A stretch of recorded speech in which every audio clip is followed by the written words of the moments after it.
Hey up, guys! It's just Ricky and just Marcus here, and we're going to talk about us going to Wembley. You talking for me? Yeah. Go on then. You do everything else. I'll just sit here. No. Go on. So, how do you feel with facing Sunderland? That's my first question. I feel happier to play Sunderland than I would have been Coventry. I'm just a little concerned with how we have struggled to break down teams during the previous season. And they like to sit back and they can really hurt us on the break with Isidore Mayada. How do you feel about Sunderland? I think it's a better opponent for us. I think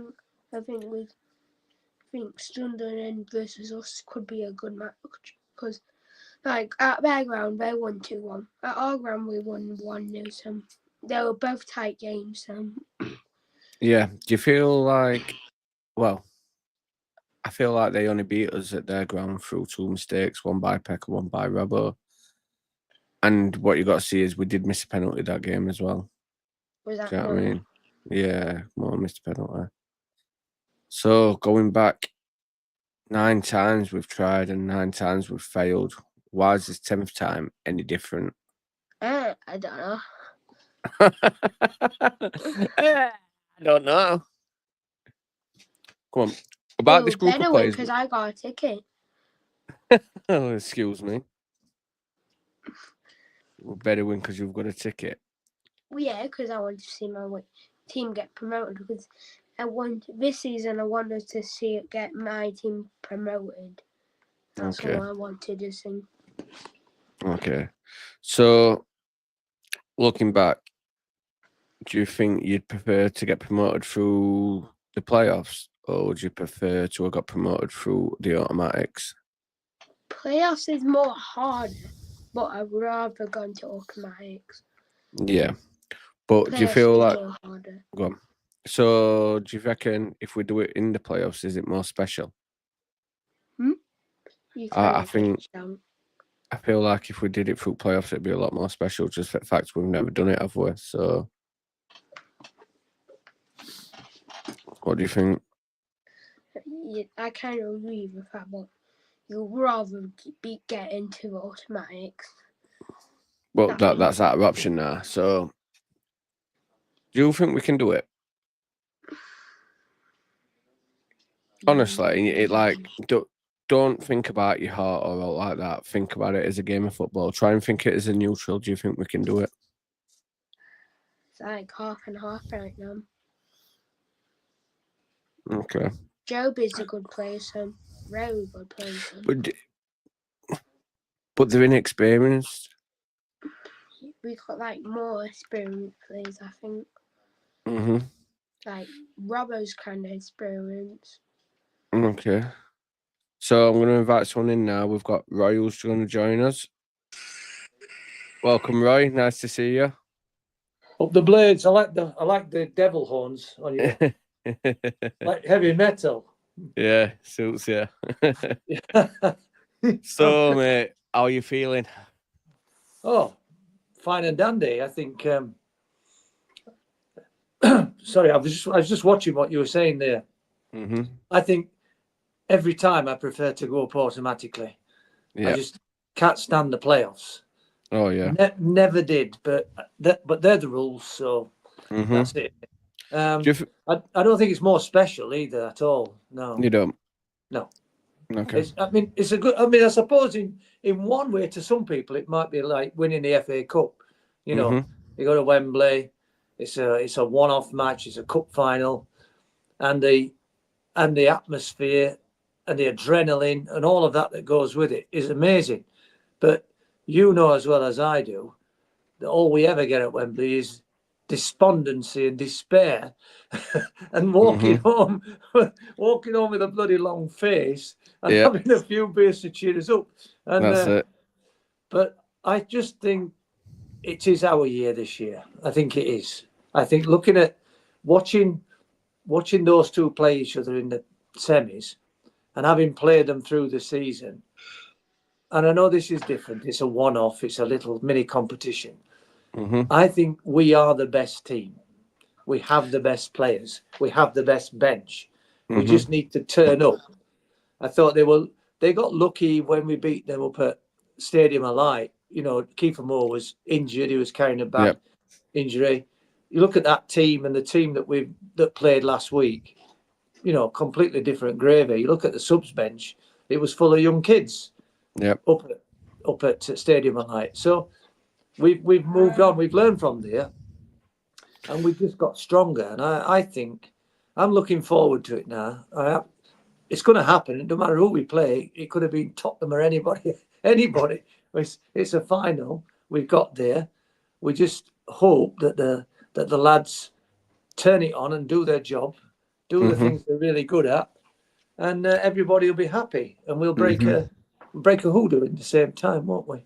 It's like I'm looking at it now, and I think like Sunderland, they've won one game in 8 games.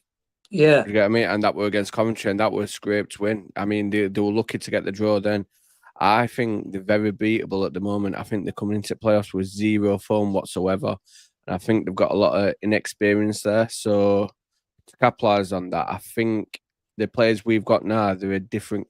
They're different. They haven't been in this situation before. They're not done by the Sheffield United voodoo, the curses. We can't win at Wembley. Do you know what I mean? I think it's a different mindset, a different team, and it's a different manager. Chris Wilder has won the playoffs. That's what we've got to remember. So he's used to winning in these situations. I've got the Sunderland's manager's name is. I just feel like Enzo Regis Lebris. Yeah, that's the one. French I believe him in his managerial career, I've never faced anything like what they're going to be expecting at Wembley. I think the stage will be a bit too big for a lot of their players. I mean, Job, what is he, 20-year-old? Yeah. I think the occasion would just be a bit too big for him, and it's no fault of theirs. I just feel they're a bit inexperienced, and it's not their time yet.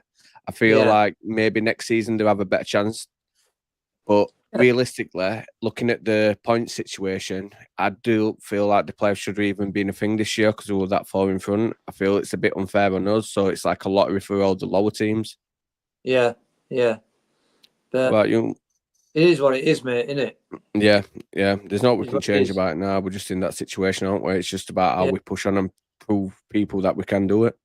Yeah, I mean, if we end up losing, we can always take out from Leeds.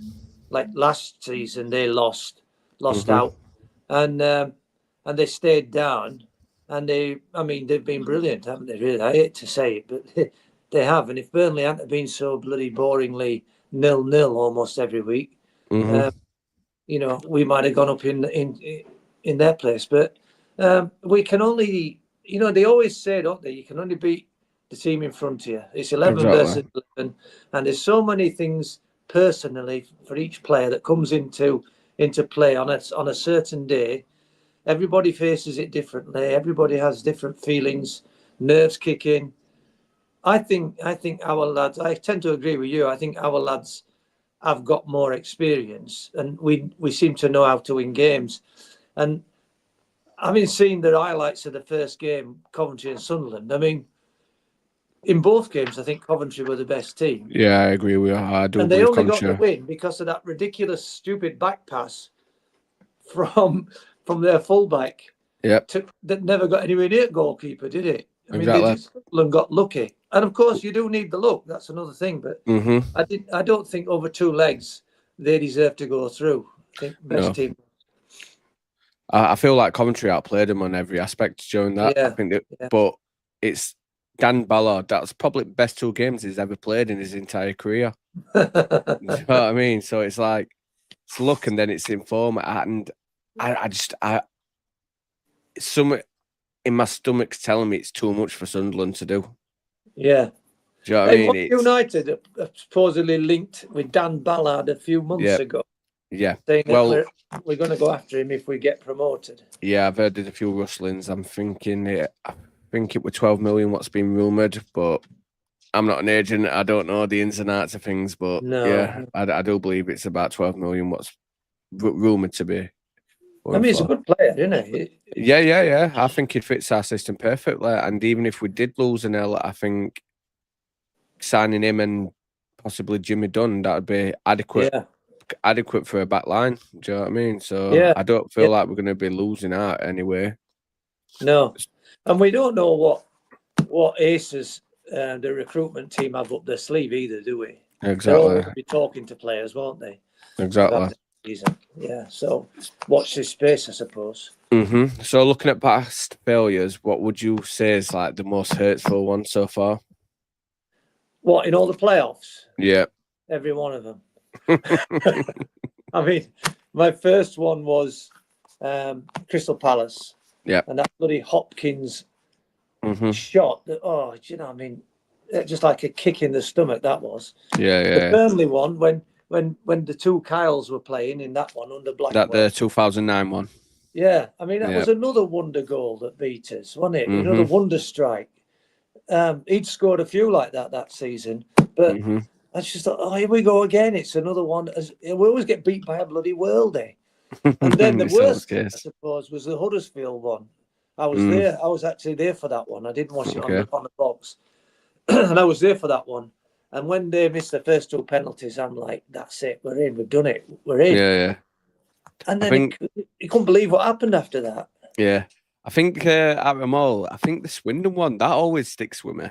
Oh, yeah. It was just, I remember the tie at Bramall Lane. I remember being stood on cop and I watched Nathan Byrne pick the ball up at right back position, dribble all the way down the middle of the park. And I'm thinking, who's going to stop him here? Who's stopping him? And then he got to halfway line, and then you're thinking, like, no one's going for him here. And he's still running, and he just whacked it in there. And I was like, what's happening? Yeah.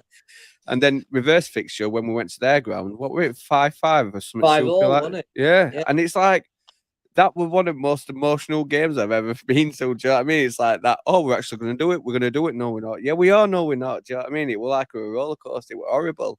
Weren't we 4-0 down? Weren't we 4-0 down? And didn't we also have a goal disallowed? Yeah. Yeah. It was horrible. Incredible game. I remember kind of listening on the radio and watching highlights of it, but listening on the radio and thinking, Christ Almighty, we're going to turn this round. I've never seen or heard out like it. It was brilliant. It was crazy. It was crazy. I mean, but that's just, I don't know. My uncle, he's 82. My uncle, he got his tickets today for Wembley. He got some of those expensive seats, you know, because he gets them at half price because he's over 60. Yeah. Our las's father got one of them. Yeah, so he's got fantastic seats, and he, you know, after every game we phone each other up and talk about the match. We talk about games from the past, you know, and he's just like me. He's thinking he wasn't going to go this year, but he's going, and he said, I think we'll do it this year. I think, and I don't want to miss it. I want to be there in case we actually do it, you know. So what you're saying? Are you going to make trip over? You're going to make it? Actually, I was going to, but I'm not actually. Strange thing happened really. I went on the website and I had a season ticket for 5 seasons up to 2012 because that's when I moved over here. I have no loyalty points, and they said, well, if you bought 2 match tickets in 19 years, you get enough points.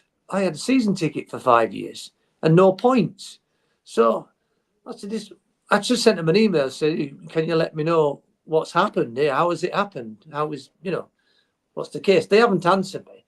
But anyway, my uncle wanted to take his best mate who doesn't go to many games. He buys a ticket and goes when he can because he's doing other things. So I said, hey, I'll tell you what, I'll give you my customer number and you can buy a ticket for Dougie and he'll go as me, you know. He's only about 10 years older than me anyway, so I don't think anybody would know the difference. So he managed to get 2 tickets today. He went down to Lane because being an old fella, he's not very good on his technology. So he thought, oh, just have a wander down to Lane just to see if it's open like. And he said there were about 5 people there And he went in and he said, this bloke, he said he was really, really helpful. Yeah, and he yeah. said, he got me 2 tickets, but they were right up in the gods. And he said, oh, I don't want to be up there. Look, he said, I can hardly bloody see. I don't want to be up there. Like, so he said this guy was ages on the computer saying, hang on, I'll see what I can get you. And he said he got me these 2 seats, these 100 quid seats. Mm-hmm. And I'm thinking, wow, that'll do for me. Like, you know. So he bought the 2 tickets. He said the guy was so helpful, helping him out because, you know, he didn't know the technology. It's great, isn't it? Just yeah. Great club. United's a great club. Oh, mate, it's great because like you look at it, even a few years, mate, it's just growing and growing and growing, and it's like you can see the progression now. It's just everywhere. It's down to food, hospitality, the building itself, even like the little pit, just sprucing it up every year. Do you know what I mean? It's like you can see what they're trying to do and what they're trying to achieve, and it's not very often you see the rise of a club like we're seeing. Do you know what I mean? If you look at us, or at 15 years ago, do you know what I mean? To where we are now, it's unbelievable. I mean, not even then. It's only what 9 years ago. Yeah. 9 years ago, we're scraping in League One. Yeah, we're barely getting 20,000 every week, and look at us now. And I remember the old 4th Division days, Ricky, as well. Yeah, I weren't around for that one, unfortunately. I mean, that's the only thing the pigs can shout at us is that they've never been in 4th Division. Yeah. Well, we have, but we won it. Mm-hmm. So, and it was really exciting, actually. Mm-hmm. King Keith Edwards, what a guy, what a player. Every time he scored, you know. And I go back to Tony Curry and Alan Woodward. When our first game was 1965, I think it was. And 64, 65. I was only 5 or 6 years old. And my granny used to have a ticket for Bramall Lane End before they built the new stand was built about 1975, I think. And she used to have this huge rattle that she had to hold with 2 hands, you know, rattling around like them old wooden things. Yeah. And the first game was against Fulham. Yeah, it was 1964, I think. Yeah. So I've been watching them for a long time. You know. Yeah, some amazing memories there. Some real good memories, but I have to say the most recent stuff is the most exciting and most memorable. Really, we've had some really, really good teams. You know, I was saying to my uncle that earlier on in the season when they were still gelling together and we were doing well at top, and I said to him, you know what, we are a good team.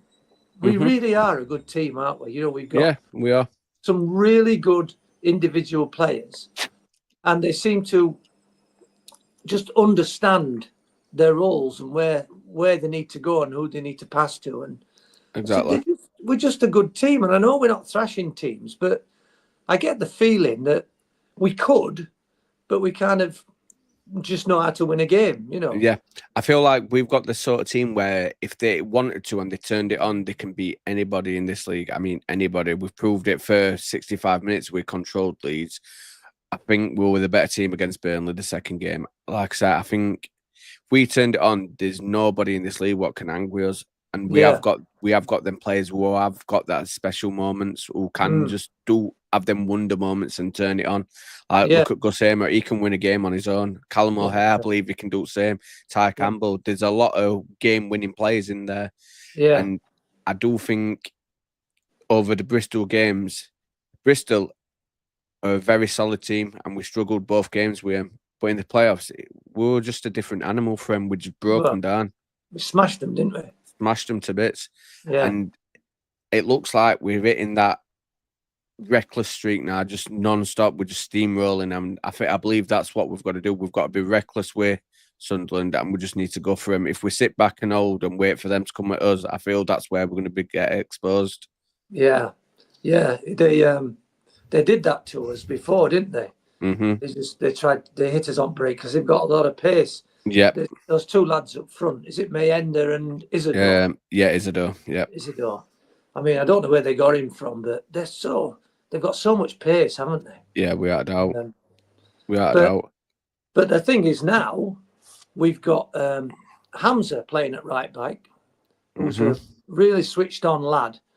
experienced, switched on. He don't need to run at a sprint to be able to mark those players. He just knows where they're going to be, doesn't he? Yeah.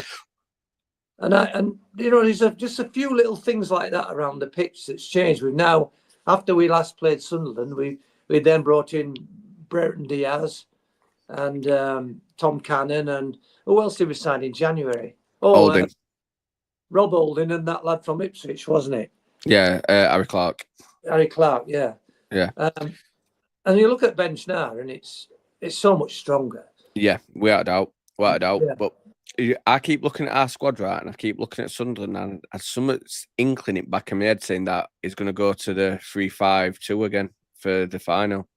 I don't think he will. I think you don't. No, I don't. I think he'll just. I wouldn't be surprised. I just think it'll throw everything off. 4-3-2-1 or 4-2-3-1 like it's been all season. But we've been more ruthless playing 4-4-2, haven't we? Yeah, definitely. Without With doubt. the two up top, we've been far more ruthless. But but Cal O'Hare don't get a game when we do that. Yeah, but look at the impact Cal O'Hare's been having since he's been coming off at bench. Yeah, I think when he's coming off at bench, they're all switching the style and switching the system, aren't they? And going back to the 4-3-2-1. So I think when they're doing that, it's opening game up again. So it's like you're tiring them out, running down these wings, pressurizing them, and then for the last 35 minutes you switch it up. It just confuses the brain. It's more a mental game than it is a physical, and I think we're mentally outdoing them at the moment. So I think that's why we're with Bristol. I don't think they could have coped with what we were offering to them. Because if you notice, every time the subs have been made, each game we scored 2 goals from the 1 goal. Yeah. I think even if it had stayed 11v11, we would still have beaten Bristol City. I in my gut, I just thought we're going to beat these 2-0. And then, of course, they got the man sent off and we beat them 3-0. But and in the second leg, well, okay, they had a little bit early on, but they didn't look like scoring, did they? You know what I mean? Not at all.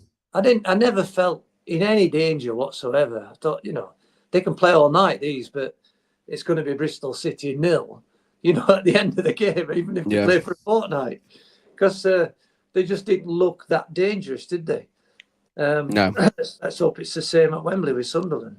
Yeah, it proper threw me off, though, because, like I said, out of all the teams what we in playoffs, I worried about Bristol most because I thought they were just going to sit in and that's it. We wouldn't break them down. It would be a goalless draw and we'd lose on penalties. But yeah. They But this proved me is wrong. a different United, Ricky. Yeah. It's a different United. Which, if we're perfect, we're beating anybody. It's just cut the mistakes out. And like I said, we need to be ruthless in what we do. We need to be ruthless in front of net and we need to be ruthless when we're playing. Yeah, I think we haven't been ruthless enough, have we? We haven't been. No. We've been consistently all right, okay, haven't we? We've won games. I mean, and then towards the end of the season, Burnley started to score 4s and 5s, and we were still winning by 1s. Burnley really did turn it up, didn't they, towards the end of the season? They really did. Yeah. They weren't boring anymore. They were like, right, we're gonna thrash it as well. And we didn't seem to be able to react to that. And I think, as I say, changing the system to 4-4-2 has made us look more ruthless. Yeah, without doubt. I think it's brought a bit of balance to the team. Yeah. And it's a shame because, leaving Cal out. But it's like Man Mountain was saying about finishers in rugby, isn't it? How they bring these lads on to finish the game out. Yeah. Fresh legs, physical, mentally quick. I mean, and he's like bloody Duracell Bunny, isn't he? Yeah, so then you've got like Brewster coming on. You've got maybe Diaz or Raksaki coming on, or Siriki, and it's just the match winners for us, aren't they? I've got to admit, though, I've been a bit blinded to Brewster because I've been a bit critical with him. So, like, when he is having a good game, I don't really see it. Do you get what I mean? Because I'm looking for the mistakes rather than what he's doing well. But on that right-hand side, he has looked pretty decent these last few games, especially the first leg against Bristol. I thought he had a really good game. And I think that's one of the first times where I've took a step back and actually watched him play. I think I think it's because we've had these 3 years, 4 years of him just injured, failed, or not trying. He don't. It's like if I could criticize him about, he don't run around enough for me. Yeah. I think he don't float that extra bit. Do you get what I mean? Yeah. I feel I'm like like you. Like you. I thought the same. I'm looking to be able to say, Brewster was rubbish. I'm just looking. Well, has he touched the bloody ball or anything like that? I'm a bit like Andy the Blade with what do you call him? Played for us last year, big centre forward who went to Las Palmas. Ollie McBurney. That's the one. Yeah, sorry, it's Alzheimer's kicking in again. and actually, the other thing with Brewster is we only think of him as being a striker. He plays in a two up front. He's a striker. We bought him as a striker, but he's actually playing a different role, isn't he now? Yeah, he's playing a different role, and he's making some really good passes. Some of the beautiful through balls he's playing, isn't he, for Tyrese Campbell and Kiefer. So I'm with you. I'm eating humble pie a bit now. When it said that his contract was expiring, probably you, like me, said, "Well, don't bleeding give him another one." Yeah, exactly. Let him walk away. And now we're thinking, actually, he might have something to prove. Definitely. I'd definitely keep him on if he agrees to reduce terms, because I don't believe he's earned the contract what he's on now. Yeah. I feel that definitely does need to be reduced, because obviously he hadn't fulfilled the potential what he was shown when we signed him. Yeah. But it's like even Jack Robinson during this playoff stint, I think he's been solid. And I never thought I'd said that. I believe he has been really solid. He hasn't really made a mistake or anything. No. I think I wouldn't say he's redeemed himself, but he's put his end higher, in my opinion, than what he was. Yeah. He's always been pretty solid, pretty average, hasn't he? Pretty solid. Yeah. But he always seems to have a mistake in him somewhere. I don't know if it's a lack of concentration or what it is, but just almost every game you think, oh, come on, Robbo, I mean, bloody hell. And you kind of heart's in your mouth a little bit, innit? But, yeah, definitely. And if I was the club, I wouldn't offer him a new contract unless he said, look, I'm sorry, you're a squad player, Jack. You're not going to be starting every week. You're a squad player, even if we don't get promoted, because I think he's great. He'd be great as a backup like that, and his character's good apparently. So, but no, there are better out there. There's better out there. And if we go up, there were much better out there, won't there? But I'm not having a go at him because he's one of our lads, So if he's unfortunately, Matt, he is one of our lads, and that's the problem. But yeah, like I think his level's mid-championship. Do you know what I mean? I wouldn't say he's a top-end championship defender. No. But while he's at our club, we've got to back him, haven't we? Do you know what I mean? Regardless of what he's doing. And it's hard sometimes because you can see things, what he's doing, and you're like, come on, man. Do you know what I mean? But obviously, Wilder trusts him, doesn't he? Yeah. Yeah, he's the captain for a reason. Yep. So do you reckon if we do make it in the playoffs, is this a bigger season than when he got us promoted to the Premier League before? No, I think no. Because in the first time we weren't expected to be anywhere near it. Yeah. Well, I mean, we'd come up out at third division. I still call it third division. And then we did the Pigs at their Boxing Day Massacre Part 2. Their sty. Yeah, and then the season after. We did it, but we weren't really expected to. I think everybody expected we might be in the playoffs or something like that. And we did it, and then it was a fantastic season after that. This year, despite what some lads on Ramble have said about nobody expecting us to do well and people expecting us to go down, I never thought that. I never thought that at all. I always expected, coming down from Premier League, that we would sign decent players, because the ones were leaving for obvious reasons, weren't they? I mean, they were war weary. They were war weary, weren't they? And I thought, okay, well, let's see who he signs. and we kicked off at Preston. And I thought, actually, you know, this building a good team here. I expected us to be challenging at the top with Leeds, and then when you saw Sunderland fly out the traps, that came as a surprise, really. Yeah, it did me. But I always believed that we should be top 6 this season. You know, in with this shout will get going up. Well, I always thought we'd scrape into playoffs. Do you know what I mean? Yeah. When we got relegated, but when we started losing all them players, and then we signed all the players we did, everyone's expectations got higher when they saw how we were performing. So I think people got a bit overzealous. Do you know what I mean? Like they got a bit entitled. Do you know what I mean? Like we should have been getting automatics. I mean, if Blaster and Suterant had got injured, I really do believe we would have gone automatic, because we were matching Burnley for the defensive record. We were matching them game for game. Yeah. So, but difference is we were winning games, they were drawing. Yeah, that's right. And when he got injured, we're at Boxing Day, New Year's Eve, something like that. So yeah. And then we had all of January knowing we needed to replace him. He were our starting centre back, and he just fell back on Robbo. And I don't know if that were a bit of naivety, a bit of, oh, well, Robbo's good enough or whatever, but I really do feel like Wilder made a mistake there, and I think Holding were a bit of a panic buy. Yeah, it's a shame. I mean, we were after a few players, weren't we, in January, and there was a few linked who we talked about, Joe Worrell and a few others that we'd talked about before. And when he signed Rob Holding, I'm thinking, well, Rob Holding was a cracking player when he was at Arsenal. He's not played for so long at Palace, you know, as he lost touch. But as soon as he played him, you could see that he was a class player, can't you? See, he was a top level candidate, really, by the way he uses the ball and the way he kind of his thought process as well. And he's like got a smile on his face, and he's like, yeah, okay, mate, that's a bit too easy for me. Get out of the way. You know? Yeah. You know, and I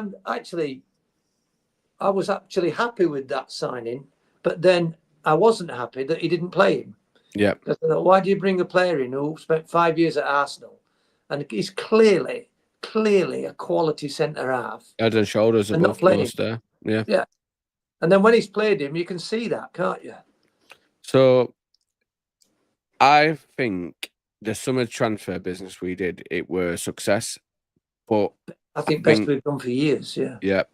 But I think January transfer window were absolute failure.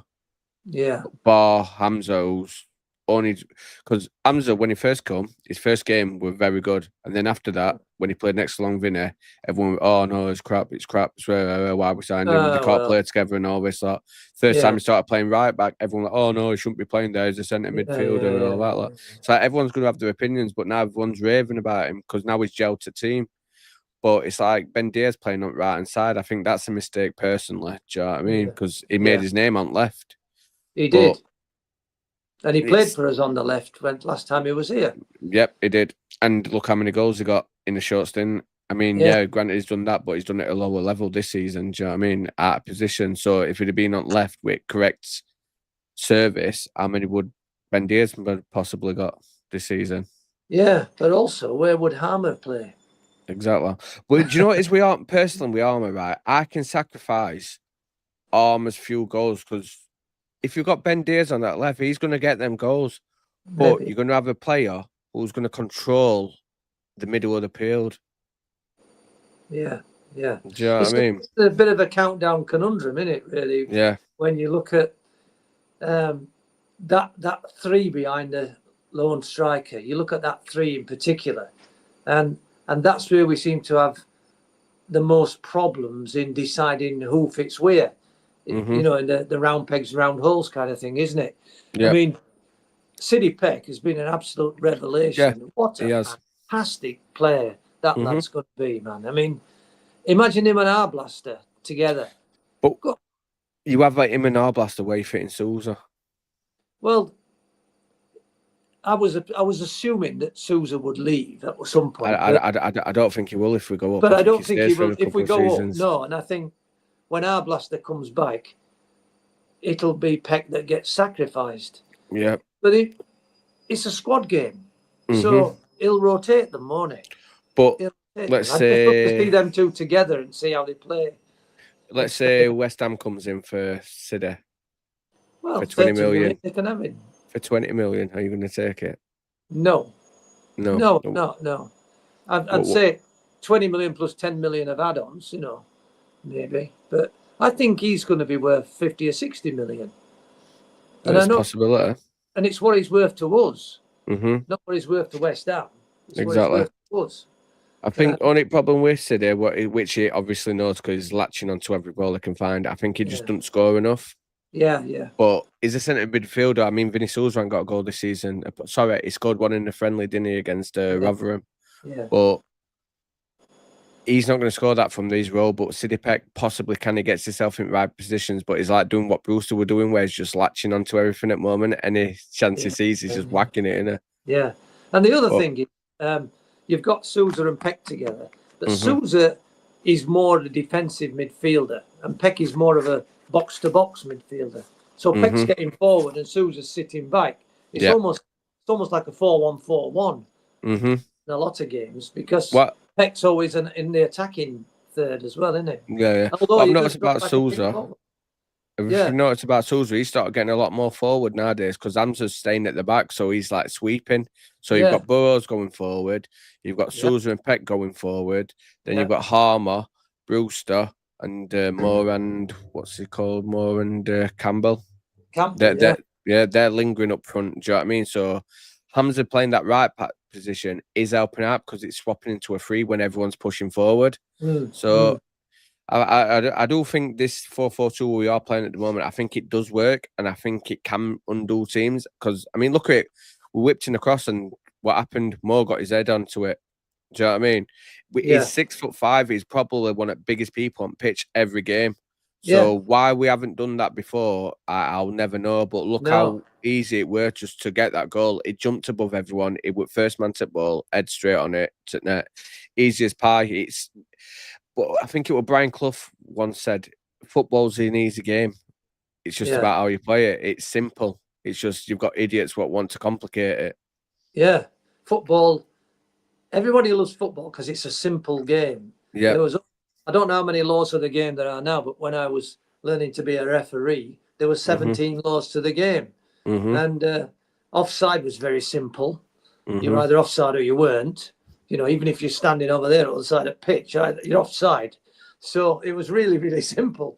And it's easy for kids to play. They just kick a ball around each street. Yeah. It's such a simple game, isn't it? And it's getting more and more tactical and cynical and all the things that tend to happen when you get big money involved and worldwide coverage of certain sports, don't you? Because going back to Hamza Chowdhury for a second, you were saying how fickle people are about, oh, he was rubbish, you can't play with Vinny Sousa. Oh, he can't play right back, he's bloody rubbish, And that's just typical fans, isn't it? I would say United actually, but I think it's typical all of them. Yeah, it's everybody. He has one game and they're not happy. He's like, oh, he's rubbish, he is. But I remember him at Leicester, and he was a cracking player at Leicester. Yeah, he was. And also remember, before he came to us, he'd been playing at right back for Leicester. Yeah, he played a few games at right back, so it wasn't a surprise to me to see him go there. All he needed was a Joe, weren't it? Yeah, it seems to suit him, that position. I'd rather have him there than have Siriki there, to be honest. I'd rather play Siriki as a winger.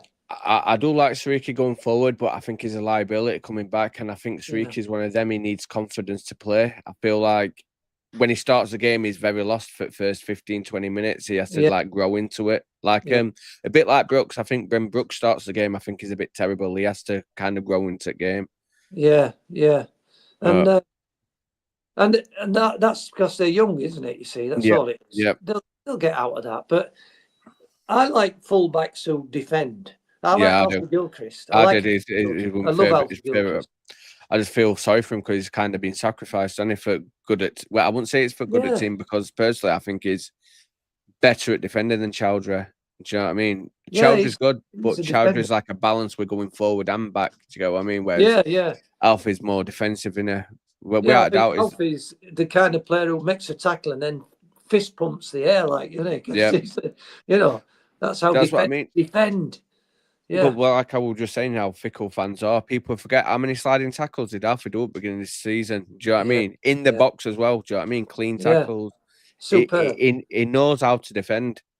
And I think coming up against Sunderland, I think we're going to need players like Alfie. Yeah. Because like I say, Robbo has got a tendency to losing his man 1-on-1. And if they're breaking at pace like they do, and we know they do, and Donnell struggles with 1-on-ones. I think when he starts getting outpaced, he's got a tendency of wrapping his arms around players. Yeah. And we don't want that. The biggest game of their careers, they don't want that happening. No. Do you know what I mean? So I think Oldham may start game because I think he brings a bit of calmness to the squad on that back line, just like how Cooper does. I think Oldham and Cooper, they match each other. Like the auras kind of match each other. Yeah. Very calm, you know. Very calm. Yeah. I'm not sure he'll start. I'd like him to start, but I don't think he will. But I don't think he will. No, I think it will be Robbo and Anel. And I think Hamza will play at right back. Even though Alfie's a better defender for me than Hamza. But, I mean, you can't knock what Hamza's done. And not only that, I mean, Gilchrist got injured, didn't he? And he went back to Chelsea for a short period of time as well. Yeah. And I think is it Harry Clark? Was it the lad from it? I think that was a waste of a transfer. Yeah, it were. And I think that was only because we couldn't get that lad from Hertha Berlin, John Joe. I think that were a panic buy as well, I believe. You know, he kind of looked like that was happening. And so when it didn't happen, they quickly moved on to get that lad from Ipswich. And, you know, we already had, I know Sariki was injured a bit. We already had Sariki, we had Hamza, we had Alfie. You know, we had people who could play at right back. I think that was just a waste of a signing, getting another right back in. But it's not for me to say. I'm not the gaffer. I don't know what happens every day. And, you know, it's just. What do you think about this? About his new scouting routine? What they've been on about doing all AI based? What do you think about that? I think they're still going to have what do you call Skegger V? They're still going to have eyes on, and I can't see that they'll throw everything into the AI thing. The thing with the AI is like it can help them collect data quicker, can't it? If they put the parameters, it's just a bloody quick computer, faster than anything else. It can give you information faster. It can sort things faster. So I think they'll put the parameters in, and then it'll just go through this database of worldwide players and say, right, here's a list of 30 players that fit this parameter. And then they can shorten that until they get a short list and say, right, okay, now we need to go and have a look at them. We need to talk to them. We need to find out what the characters are like. You know, because that's really, really big, isn't it? The characters. Yeah. We need to see them in action. And I just think it will make it a little leaner for us and a bit less work on the shoulders of the scouting team. Because we're not a team that casts our net far and wide, are we? We always seem to get players from Britain, whether it be Scotland, Wales or whatever. And we've had some success getting players from abroad in the past. You know, we've had some good defenders like from Scandinavia and places like that. So I think what we need to realise, the world's bigger than just United Kingdom, and there is some good players out there. We're just waiting to be swallowed up. Yeah, it's like in Holland. There's a lot of good players in Holland. All Eastern Europe. Do you know what I mean? There's plenty out there. It's just about us expanding and looking. And if this AI can help us, I mean, look at what Brighton are doing. You know what I mean? They had Gyökeres who failed. He failed for them. He went to Coventry, got some goals, got a big move, and look at him now. He's one of the top strikers in Europe. So even though he failed at Brighton, their system showed he had something and he'd made it. Do you get what I mean? Yeah, that's right. Yeah, it might not be a perfect fit for us, but it might still be a brilliant player in his career. That's I mean, what you I know, mean. it's like I've been noticing there's a lot of good young players in Greece now. Yeah. They've the Greece national team's gone right up in the rankings. There's a young lad, he's only 17. He plays in national team. He's from Thessaloniki, from PAOK, and he's a talent. And there's quite a few of them play abroad. They play in Germany, they play in Portugal, they play in Spain. You know, there's some really good talent coming out of Greece at the moment. And I'm kind of looking around and seeing what there is, but we wouldn't even think about that as United. No. We think, you know, France is too far, isn't it? I mean, Isle of Wight's too far. We've seen a lot of Oriental players popping up in Championship at the moment. I mean, Sakamoto for Coventry. I think he teared Sunderland apart. Yeah. And do you know what it is? They've got like a different kind of work ethic compared to English players. Yeah. And like they're not the best, most technical or the most gifted or whatever, but the work ethic's unreal. Do you know what I mean? And I think that's what makes them a great player, because they're not bad players technically wise. It's just the work ethic makes them 10 times better.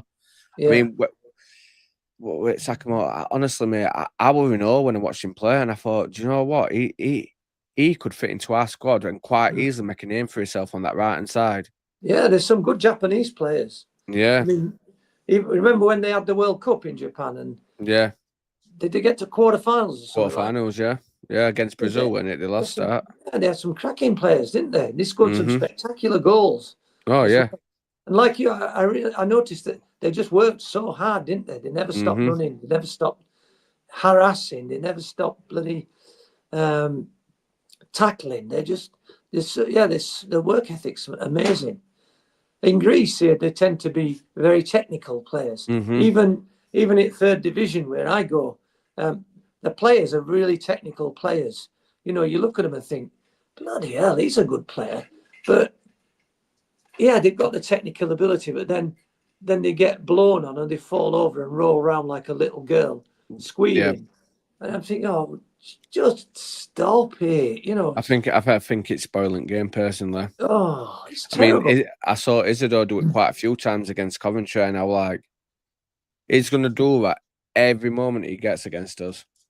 Yeah, but that's the fault of the Referees Association. They said several years ago they're going to stamp it out. They're going to issue red cards for simulation. You know, cheating basically. But they haven't, have they? No. How many can you think of that's ever got, never mind sent off, but booked? Yeah, I think Isidore did get booked against Coventry, though, to be fair. Yeah. For simulation. But you are correct. I think, mate, it's a little strong gust of wind under over these days. Do you know what I mean? It's very it's like gone to the players of Terry Butcher or Vinnie Jones where they take a bang and get up and carry on. It just don't work out like that now. I think the game's designed for more technical style of play. Yeah. Do you know what I mean? The physicality has gone of it. You're not just a player now. You've got to be an athlete rather than just good at your job. Do you know what I mean? And I think it's good for the game, but I also think it's bad. It's like I watched some kids play on football on park near my house, and a little, like I said, they get challenged and they're rolling about holding their ankles, and you're like, what are you doing? Do you know what I mean? Yeah. It's gone. It's like the actors, film actors, that are footballers.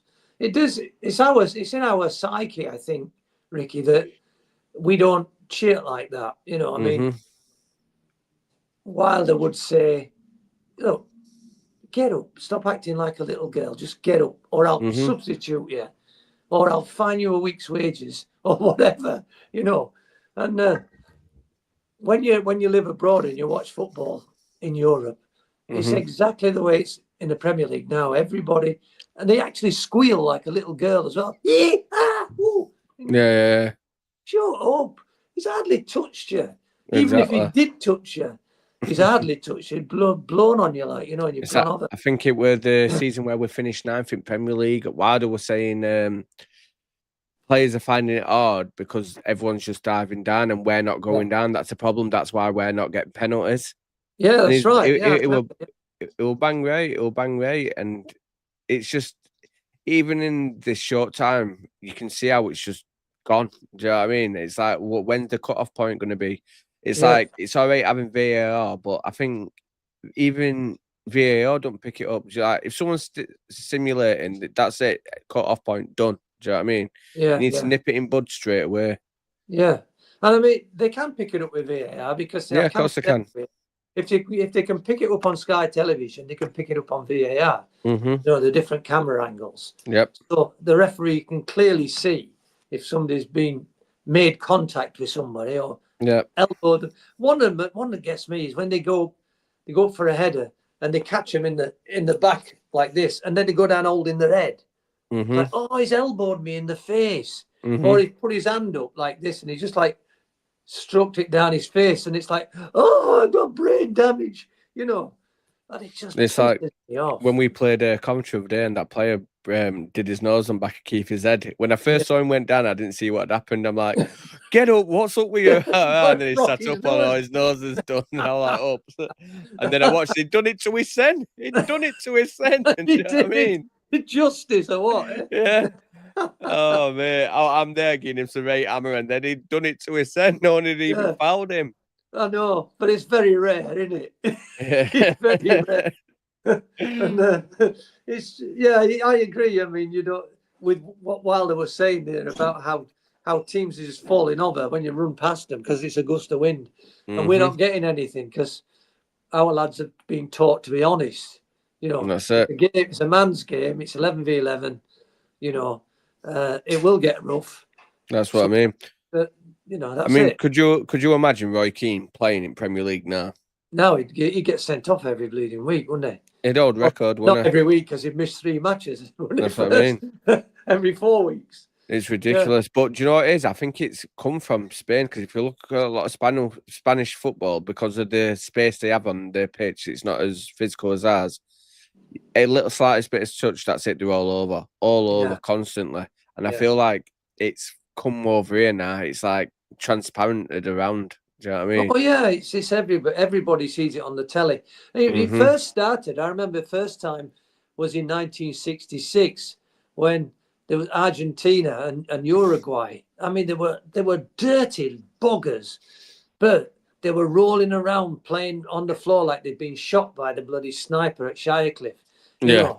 And everybody was watching the World Cup then was thinking, what on earth is going on here? Because 1 minute they're rolling around on the floor crying, and next minute they're having a fight. You know, Christ, so it's kind of started in South America, and then come across probably Spain and Portugal and everywhere else. But I mean, even the Eastern Europeans do it, and when it was Eastern Europe under Russia, they were just hard men. You didn't see them rolling around. You know, they were more likely to dish it out. And the same with Scandinavia. I think there's a lot of good, honest players come from Sweden and Norway and Denmark. They're a bit like we are in a way as well. You know, that they tend not to look for fouls all the time and try and you know, play act. And they're. I'm surprised that we're not looking at Scandinavia if we're not, because you know there's some bloody good defenders there in Scandinavia. Yeah, there is. Yeah. So over to you again. Right. So we're going to start wrapping it up. Looking to 24th, what do you think is going to happen? We're going to win. Do you want me to give a score prediction? I do. 2-0. 2-0. Scorers. Yeah. Wouldn't be surprised if it was 3, but 2-0, and I'm going for, well, not knowing who's playing, but I'll go for Ty Campbell getting one, and one attacking midfielders, maybe Gus, maybe O'Hare, maybe Brereton Diaz if he's playing. But, don't you think Campbell's looking a bit off it at the moment? Yeah, he maybe he's a bit poorly, but if he's fit and he plays, he's our best striker. He's our best finisher. You know, he really is. But if Kiefer Moore's playing, he'll score as well. So I just fancy us. I think we'll do it in not extra time. I think we'll do it in 90 minutes. I think people, it's like I looked at Bristol and I panicked. Well, I didn't panic. I was worried. Do you know what I mean? Thinking it's going to be an hard game. Yeah. It's like people don't say now. Honestly, I think I don't want to jinx it, but I feel like we can just come out and we can just do him like badly. Do you know what I mean? To the point where you go, wow, were I even worried? I know, and that's exactly what I've been thinking as well. especially after last 2 games. But then, you remember back to Coventry and we were thinking that, and then we had 3 games and lost them all. But I just think if there's any justice, we are so far ahead of the other teams that we should be promoted. We've proven that over a season.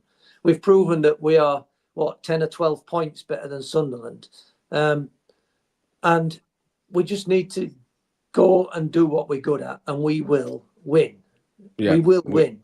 It might be 1-0 at half time, 2-0 at full time, but I feel 2-0. I hope it's 4. I hope it's 4-0. I hope we thrashed I'm looking at it right. I don't care if it's 1-0, 6-5, 8-7. It's just as long as we win. Yeah. You know what I mean? Just think, the whole of Wembley will be red and white stripes. Oh, yeah. The whole of Wembley. 2 teams in red and white stripes. When we win, it's going to be a longer journey for them, innit? Yep. It is. So, we've been there, mate, haven't we? We've done it numerous times. We've been there, going down to Torquay on a Friday night, losing 1-0 and having to get back. Yeah. It's how it is, isn't it? Yeah. I don't miss them dates. No. I don't miss the bloody weather either. Oh, you're sunning it up, aren't you? On a Friday night either. Yeah. No, right, so you still following, is it Corinthos, what you were following? Past Corinthos, Yeah, you're still following them, how they're doing? Season's just finished. We ended up second again. So last 2 years we've been second. There's 72 teams playing in Division 3. It's in groups. It's in 4 groups at the moment. But it's going to increase to 8 groups, I think. And only 4 can get promoted. Okay. So you've got 72 teams in 4 divisions, and only the winners go up. Yeah. So if somebody hits a bit of form, puts 5 or 6 wins together, they can easily get promoted into 2nd division then. And we failed last season. I think it was 6 points, and I say in this season 2 wins it was, 2 draws, 2 losses, whatever. I like Corinthos. They're like United. They remind me of United in a way. They play some nice football. They play a similar style to what we do. They all play out front back because they're technical players. Yeah. They have a fan base that's unreal. Yeah.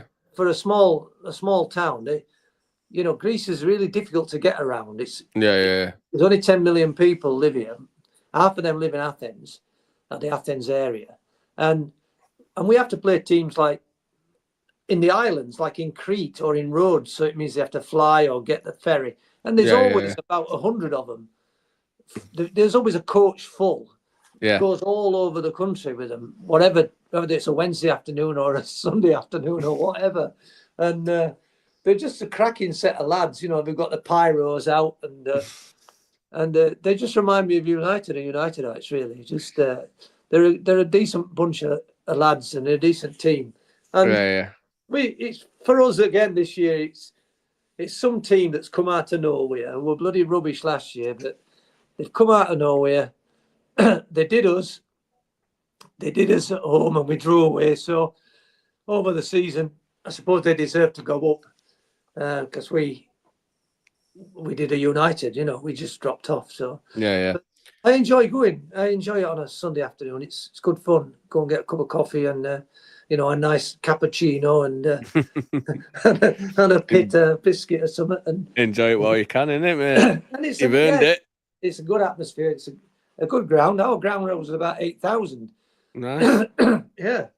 Any nice little gems you want to get a plane ticket to Sheffield for? Well, I keep looking. Yeah. So next season it's going to change again. The Greek Football Association, they keep messing around with the divisions. It used to be 1, 2, 3, 4, etc. Then it was Super League 2, Football League, and another division. And then the Football League was split into 2, and then Super League 2 was split into 2. Yeah. And so now we've got this stupid situation where next season, I think they're going to be in 6 groups, and it's going to be almost like playoffs all year. Okay. They're going to then get to this part of the season where the top 6 will play each other, and then they'll go into another group with another 3 from another group, and they'll play each other, and so you end up with just at the end of the day just 4 teams going up. It might give us a better chance, to be honest, because other groups might be weaker, and we maybe we finish in top 2 and we get the playoffs. You never know. It sounds like very complicated compared to the English system. Wrong. You're not bloody wrong, yeah. And won't be able to get my head around it. Oh, no, me neither. I've been trying to get my head around it this week, looking at what's going to happen next season. But it's like MLS. That's complete. I never get that. Whether we finish at the top of the league aren't champions. It don't make sense to me. It's the same here. Yeah. Whoever finishes top at end of season, they then have to play another 10 games. Yeah. The top 6 have a playoff, and the bottom 6 have a relegation playoff, a play out. Yeah. And although your points are still accumulated, I mean, this season Olympiacos won it with, I think, 3 or 4 games left because they've already got so many points, and we're all sick of seeing Olympiacos win everything. But it's good. It's good to watch. The thing about it, what gets me is like, there's never any fans when you watch games on telly, unless it's Olympiacos, AEK, Panathinaikos, Power. There's not any fans. Asteras Tripolis, who are about the closest club to Corinthos, and they play in the Super League. They changed the name to Asteras Actor because a construction company called Actor sponsored them. So instead of changing the name to Actor Tripolis, because they're from Tripoli, they changed the name of the town from Asteras Actor. And you watch them on telly, and you think, well, there's only about 200 people there. Where do they get the money from? How do they float? But some of them just have rich owners, like Marinakis at Olympiacos, and all the money comes in from National Lottery and television. That's where all teams are sponsored by the same company. It's called Sticky Man. Sticky Man is like gambling. It's like the lottery. And they're all sponsored by the same ones. So if they didn't get that, they'd really, really, really struggle. Yeah, there might be some dodgy fiddlings happening beyond the ground. Well, there's been a lot of corruption. There's been a lot of corruption. I'll tell you something, though, that I do like, which we in England don't seem to do, is when a team goes into administration or goes bankrupt, they just chuck them out the league. I won't mind that happening to a club over in South Barnsley. Well, when I came here, Ricky, 12 years ago, AEK were in the amateur divisions, AEK Athens, where we got Bo Bokis from and Tridelas. They were always one of the very top teams in the country. And they had some financial difficulties, so they relegated them to the second division. And then they relegated them to the regionals, which is like the amateur leagues. So they were playing against the pub team, almost like a pub team up the road in England. And Tridelas was the manager, and Bo Bokis was his assistant manager. Okay. And of course, they then, went bankrupt. They reformed in the amateur divisions. They didn't pay the debts off. They walked through the divisions back to the top, and then spent millions upon millions on a new stadium. So that's because they didn't pay the bloody debts. It don't make sense, does it? How they can go up, down, and up, down, and where does money magically appear from? Yeah, exactly. Yeah, the latest ones were Xanthi. Xanthi, they used to be managed by Howard Kendall at one time. They're from Northern Greece, and they're a team who play in red and white stripes as well. And they've been in the first division for like 17 years. They got relegated 2 seasons ago. They got relegated into Super League 2. Yeah, and they couldn't get back up, and they couldn't just get back up. And again, same happened to them. They then became bankrupt, and now they're playing amateur league in the Xanthi region. So there's, there's some well-supported and big teams that end up. Nobody cares who they are if they break the rules. I'm sorry, mate, you're out. And you have to get a license to be able to. You have to get a license, a UEFA license, for the club to be able to play in that season. So if you can't get a license, you can't play, and that goes all the way through down to the amateurs as well. That's good in a way. Yeah, it is. I kind of like that. Nobody's that safe. Yeah, it's basically saying like no one's above law, really, in a sense. Yeah, it's like FFP in a way, but yeah. it's kind of instant karma. You know, if you ain't got the money by the start of the season, you ain't playing. End of. Yep. So many teams have seen players not get paid. Mm-hmm. You know, contractors not get paid or whatever. But I think it's great the way that they just say bye, off you go, down into the like Rangers did, didn't they? Yeah, it's just basically just showing like no club is bigger than the system, isn't it? Really? Yeah, that's right. Yeah. These are the rules, and if you can't meet the rules, then you can't play. End of. Exactly. Maybe next year, but not this year. Right, on that one, we're going to leave it at that. I will say thank you for joining me. It's been a pleasure to have you. Pleasure to be here, Ricky. Always. That's it. Thank you very much. You're always welcome on again in future. Yeah, thank you. Okay, mate. I'll see you later. Yes, yeah. Right, guys. So thanks everybody for joining me. Marcus popped down. He had a few technical issues with his devices. Do you want to say goodbye to everyone? Bye, everyone. So if you don't mind helping me grow the channel, can you please share this video or share the channel? Really help me out. Give us a like and subscribe if you're not already. Thank you again. It's been great to have you all here. I'll see you all later. Goodbye.